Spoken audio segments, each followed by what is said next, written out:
I'm just gonna kind of spitball a little bit. I haven't really prepped anything. I'm about 5 days out from the race now, and these are my thoughts.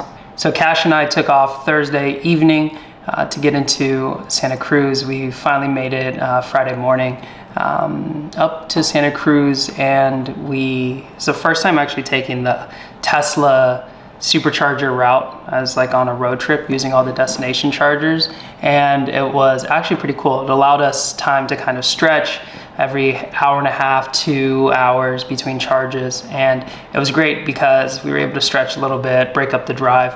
I knew going into this thing, 13-14 hour drive is going to be a lot, and it's going to be really important to get stretching in to not be stagnant completely. So being able to break the drive up like that was actually really nice. Once we made it into Santa Cruz, we checked into the Airbnb, which was really cool. It was a nice little cottage, and we kind of got comfortable, got set up, and then ended up going on a run Friday evening and getting my strides in. It was a shakeout run, so it was nice to be able to shake things out and get the strides in and kind of get the blood pumping and rolling for Sunday. And then Friday night, we started our carb load.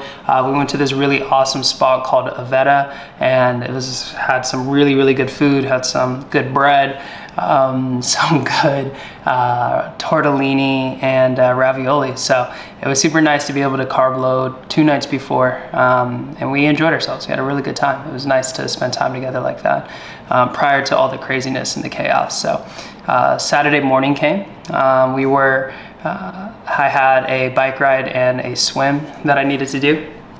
And so ended up going on my bike ride, and then Cash was chilling at a coffee shop. And when I made it back, we headed over to the Ironman Village, which was like right down the street, super nice, and checked the bike in and got my bike check in. And it was crazy. It was just like, I've been in that space before. I've been in the Ironman Village before, just not for myself. And actually being there for a race was wild. Having my bike and my gear, my numbers and my name, my ID, handing all that stuff in to get checked in was just insane. And it was a really, really, really good experience, and I'm super glad that I was able to do it.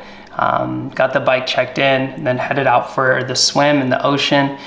Did about a 20-minute swim, kind of back and forth, just doing a bunch of laps with some efforts just to kind of shake the body out, get used to swimming, and especially in that ocean. The water was chilly, there were animals around, and it was just like, I don't know, it was just cool. It was nice to be able to actually go and get that stuff together. And Saturday night, we ended up picking KJ and Andrea up. My homie Cam was actually doing the race with me, and so we ended up all going to go pick KJ and Andrea up from the airport because they were flying in to support. And then we came back and we had a good time. My parents came through. We cooked a really bomb meal, and then kind of stretched out and got ready. The nerves were really setting in, and I was getting pretty nervous. I was like, this is really here. It was kind of surreal, and like I couldn't quite believe it. It's kind of a trip, but it is what it is, man. We freaking did it. And so, yeah, Saturday night wasn't too hard to go to sleep. I took some melatonin that usually knocks me out. And then the morning after, woke up at like 2:30, 3 o'clock, got everything organized, everything together. And yeah, started taking nutrition. I woke up, had some oatmeal, banana, started like really getting into the groove, had a little bit of caffeine. And the biggest, most beneficial part was that the thing that I was really happy about was that I was actually able to use the bathroom prior to getting there, because I know even at like local races, a lot of the urinals or the stalls or whatever, or the porta potties are always packed and can be difficult to get one, or you're waiting in a long line. And so it was nice not to have to do that necessarily. And so got to the checkout area, or got to the transition area, and put all my stuff together, got everything lined up, and it was go time. It was crazy how hazy it was in the morning, and just how beautiful temperature it was. It was probably like 60 degrees. And so just nice, a little chill in the air. Got the wetsuit on, got all my like body glide on. And then we were just like, it was honestly kind of a blur because everything was just happening. And I was just trying to like be present and enjoy it. We ended up walking down to the beach area where the swim was. It was about a like 6 or 7 minute walk. It's about a kilometer or so away, and ended up just hanging out in line, getting ready for the swim. It was really a trip. That's when my nerves were probably the strongest, was right before, when I see people starting to go and get released into the water to start their race. But it was cool. So I ended up getting into the swim. The swim was really good. I felt really comfortable. I feel like my swim is developing really well, especially from where I started. And so it was nice to be able to get just a really good swim in.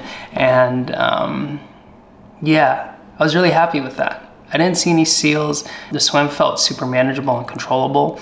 Once I got out of the swim, the transition was probably like one of the worst parts of the race. It was T1, and it was just like on this like rocky cement layover. I don't know. It was just rocky. It was rough. Feet hurt, and they were wet and cold.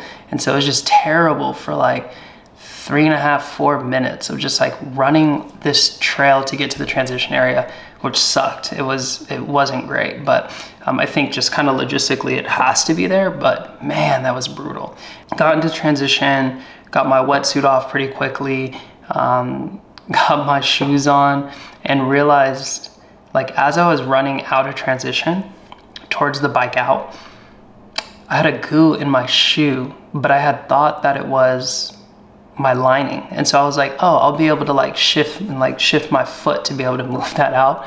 I ended up actually having a goo in my shoe. And so as I'm biking, I can feel the goo, or like my feet lifted up from, and like hitting the top of the shoe. It was insane. So, next time I just gotta like take the time. But the bike was probably the most underwhelming part of the entire race. It was 56 miles along this beautiful coast. I mean, the coast was absolutely insane. It was a beautiful, beautiful, beautiful, beautiful bike. But my effort was weird. I think pacing wise, I was given a range from coach, which was brilliant. I stayed at the lower end of the range for the first like 40% of the race, 3/4 of the race. And I felt good. I felt fine. I felt like, oh, this is super manageable. I was hitting all my nutrition. And so I was like hitting all of my zones. I was hitting, like, my heart rate felt good. I was hitting my nutrition, which was on point. After like 40%, getting close to the turnaround, I started pushing and I just could not push. My legs were just like, weren't there. I think a lot of it was the drive. I think the drive leading into the race played a big part into like how my hips were feeling, how my legs were feeling. Wasn't super rolled out, but overall, like, it was a beautiful, beautiful bike ride. And by the time I got to the finish, I realized like there wasn't one point in the bike where I was like wanting it to end. I wasn't like begging. I wasn't like, please, like, let this end. I'm tired or whatever. But I think I undercooked it, and I should have maybe stayed a little bit higher, but who knows? Like, it's my first one. I'm gonna figure the pacing out. I'm gonna figure like where I can push, where I can't push, strengths, weaknesses, all that as I continue to progress, especially in this distance. And so, yeah, we got the bike done, and then the run felt great. The run was amazing. The run was like, it was literally out of some movie or something. Like, I couldn't have scripted it any better. So I get off the run and I feel great. My legs feel good. I'm in control. I'm not like overcooking or undercooking. I'm just like right where I need to be. And that was perfect. My nutrition's good. As I was running, I had this like race belt on, and I had 4 goos attached. And it was the first time I had raced with this one, and I don't think I had tightened it enough, and so my goos were falling out. So I lost 2 goos, and I just like made a mental note to make sure to grab Morton gels every time I could. And so as I'm like running though, 2 miles into the race, or into the run, I link up with this dude named Juan, and we're running like very similar paces, and I catch up to him, and he's like, this is a perfect pace, and then he lashes on, and he's like, we started running, we started chopping up for a little bit, and then I realized we were going like the same cadence, so you can hear literally like footsteps at the same time, right? Footsteps at the same time. And it was just like such a godsend, because it was a bit of a distraction, and it was like somebody to run with that was like comparable in the same pace, in the same area, so we could push each other. When I start to slack a little bit, he's like, come on. When I see him pulling away a little bit, I'm like, come on. And so it was just a great race. Or a great run. We ended up going about 9.5 miles. Then he was like, go finish. And so it was beautiful, because like the end of the race was when it like really got hard. It started getting really, really hard. About a mile and a half left to go. And I felt like, I mean, naturally it's the end, right? It's when all the work is done, or like you've done the most amount of work up until that point. And it was just, I felt, it was very difficult, but I felt so capable of not totally blowing up.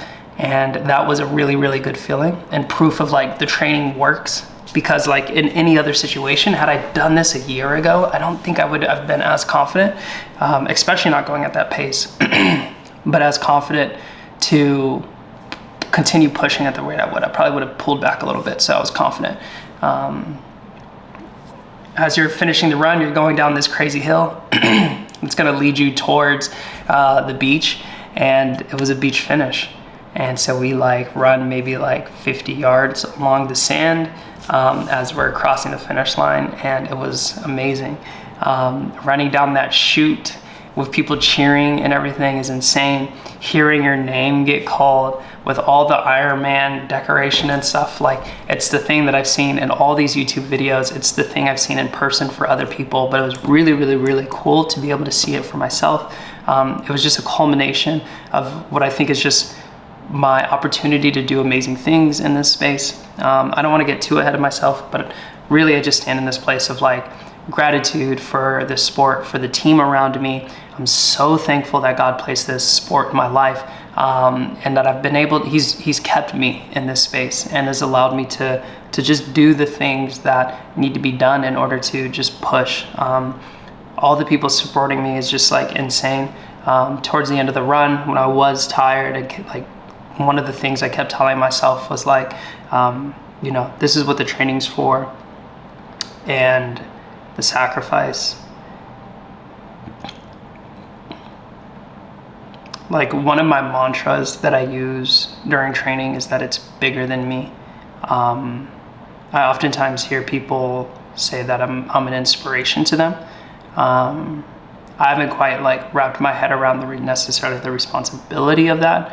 But what I know is that by keeping going, God's placing an opportunity in my lap to be an inspiration for people. I'm really excited to get going. I really, on the way home, I wanted to book another race, but I'm gonna take my time.